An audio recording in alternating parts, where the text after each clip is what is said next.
Hello, officer. How you doing? Do we have circle compliance here today in Toronto? You be the judge of that. Okay, it looks like people are behaving. Looks like it. You know, I'm not used to that. Usually, I'm running away from law enforcement. These days, law enforcement runs away from us for some reason. David Menzies for Rebel News here in Toronto. Well, folks, I've returned to the scene of the crime. That would be the Wuhan virus social etiquette protocols that were so cruelly violated last Saturday. As you may recall, earlier this week, the city of Toronto imported an idea from San Francisco, so you know it's got to be good. And that was to paint the circles on the park lawn. There's white circles, some 400 of them at $12 a circle. I'll let you do the math on that.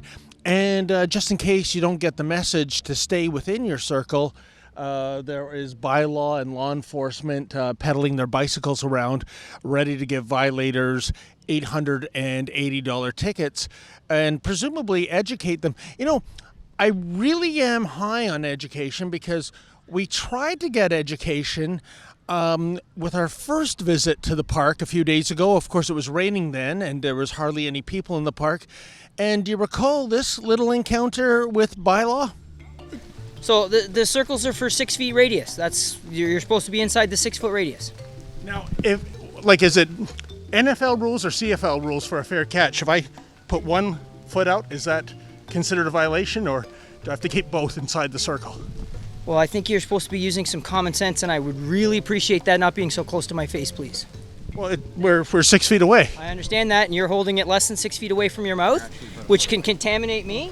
So I would like that further away from my face, please, sir. You're not going to give me one of those $880 tickets, are you? Well, if you don't comply with what I ask you to do, then that may be a possibility right now, right? Well, I'm not confining you. You can keep walking away. No, I can't, sir, because my job is to answer your questions and educate the public. Okay, well, that's what I came here for, to get educated. So I'm wondering if I put 1 foot out or like a pinky toe out, would I get an $880 ticket? Well, I don't know the answer to that question right at the moment. Well, then how can you educate me if you don't know the answers?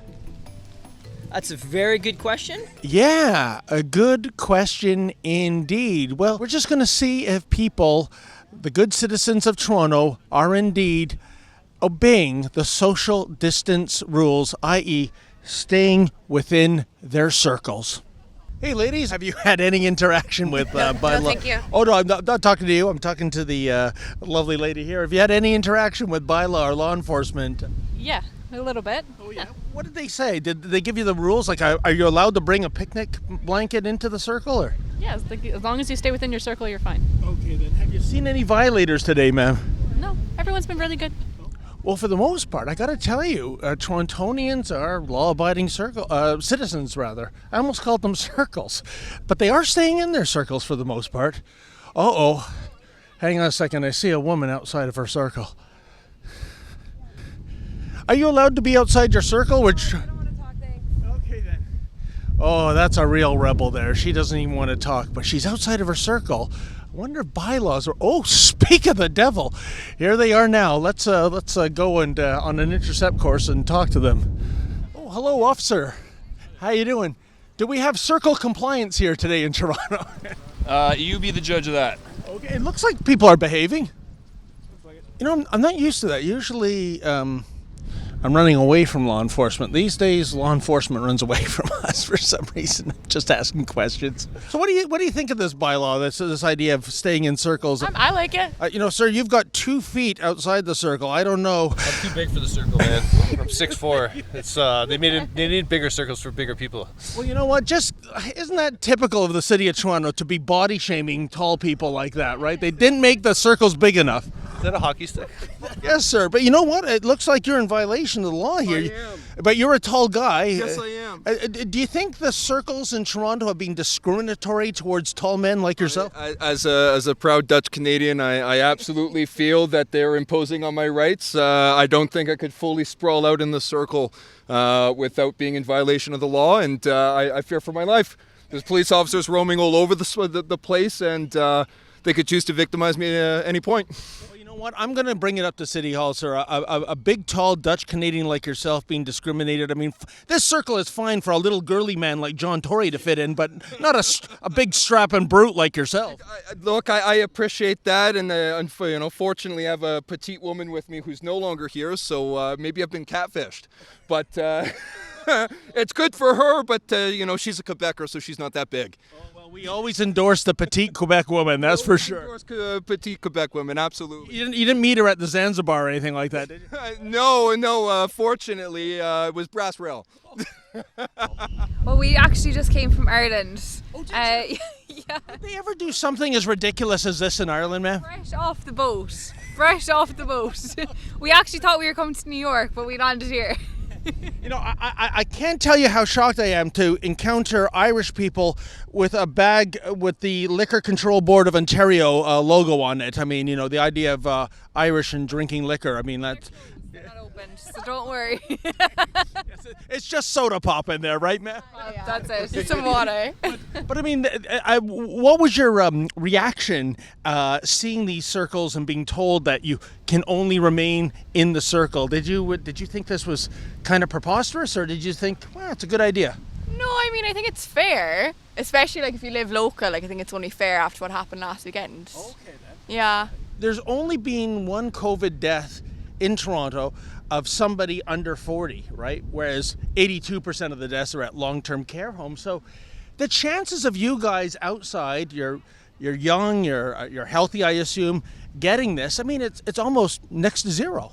I mean, I think it's just because, like, back home in the UK and in Ireland, like, I know a lot of people here in Canada compare the Ireland to the UK as well, even though they're completely different countries. But the deaths have been what's the word? A lot. Like, there has been a lot of deaths under the age of 30 as well, especially in the UK. Yeah, if you look at the stats, there has been a lot. So, like, I think it's okay. Are your bicycles allowed to be outside the circle? I really don't know the rules. It's a good question.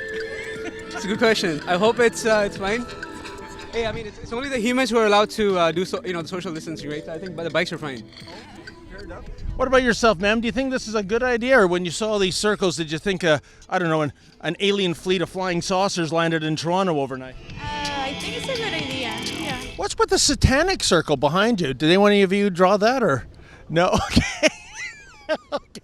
Well, folks, what can I tell you? It's almost surreal here at Trinity-Bellwoods Park. A park, by definition, is acres of green open space.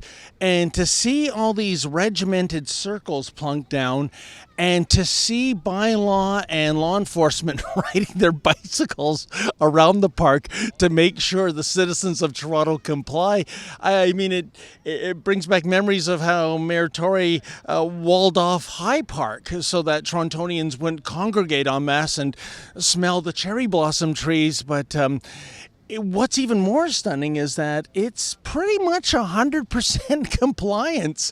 Now, granted, there's nowhere near the number of people that were here last Saturday. It's not that kind of a hot day in Toronto, but wow, you got to wonder if this city ever had a constitution.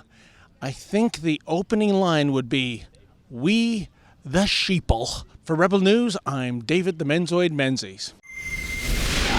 Hey folks, have you heard Premier Doug Ford, the one who ran on the campaign slogan, "Open for Business"?